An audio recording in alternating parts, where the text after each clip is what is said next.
Good evening, gang. Hope you all had a wonderful weekend. Let's talk about some international stuff. Now, while normally I wouldn't advocate the demise or death of an individual being cause for celebration, many people around the world are finding closure today and this week after Mr. Megrahi, a Libyan intelligence officer convicted of masterminding the Lockerbie, Scotland aircraft bombing, finally died this weekend at home in Libya of terminal cancer. He apparently passed away into a coma Saturday night and died sometime Sunday. If you remember, he raised a bit of a stink, an international incident as well, in 2009 when Scotland and the government of the United Kingdom decided to release him and send him home, being that he was in the terminal phases of cancer and didn't have but another 2 to 3 months to live. A lot of people disagreed with that, including yours truly, myself, the articulate grunt. Well, he fooled them all. Instead of having 2 to 3 months left to live, he lasted almost 3 years, but did finally die at home in Libya.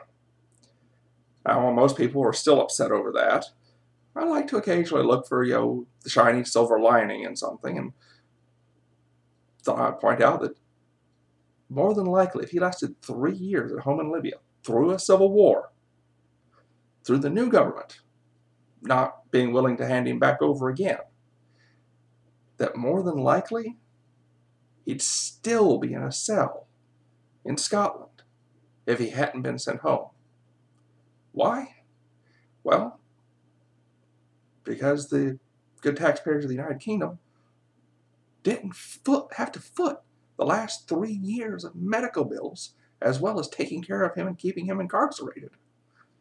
So if nothing else, who knows how many tens or hundreds of thousands of dollars or pounds were saved to the people of the United Kingdom by sending him home and just letting him die in the third world country he came from.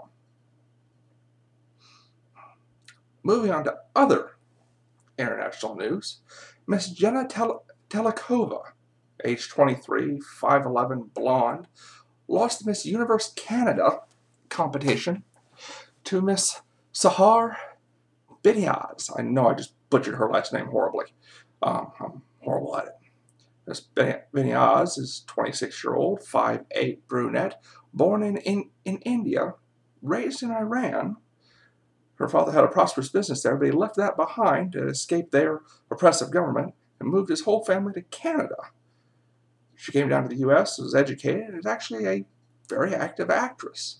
Other than the normal laundry list of things you've got to have to make yourself stand out and be noticed in a beauty pageant, Miss Biniaz may also be known to a few of you from her guest star roles in both the series Smallville and The Sanctuary.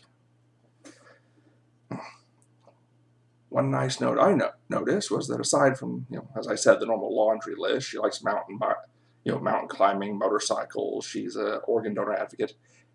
In Canada, most people are not allowed to own firearms. She maintains not only a firearms, but a concealed carry permit in Canada. That's actually pretty freaking cool.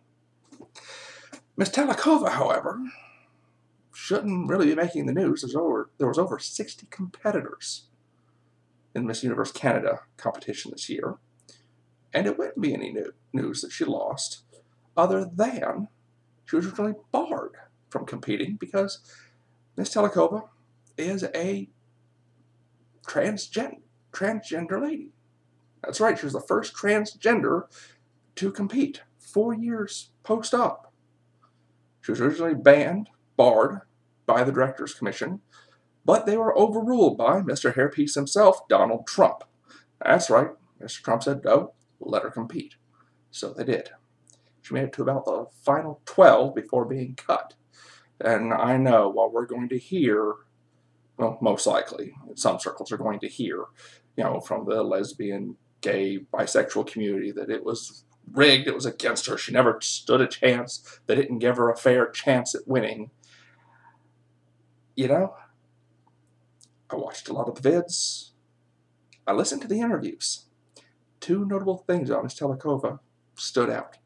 One, from the interviews, every time she spoke, it sounded like either she had a freshly pierced tongue or had marbles in her mouth. Speech coach. Big time. Needs one. The second thing was, watching the ladies, including some sort of competition, was that most of them were either done up just beautifully, either shining in a natural appearing glow, or beautifully made up in professional makeup. Miss Telekova, a good 50% of the time or more, the way her makeup was done, looked like her skin was either rubbery or made of plastic. In both those cases, the speech and the physical appearance, honey, it's a pageant. It needs brains and beauty these days. And both of those hurt her. Had to have cost her points. And with those being the case, she didn't have much chance, though she did admirably. She made it in the top 12. But that's really not what caught my attention. Made it stick with me.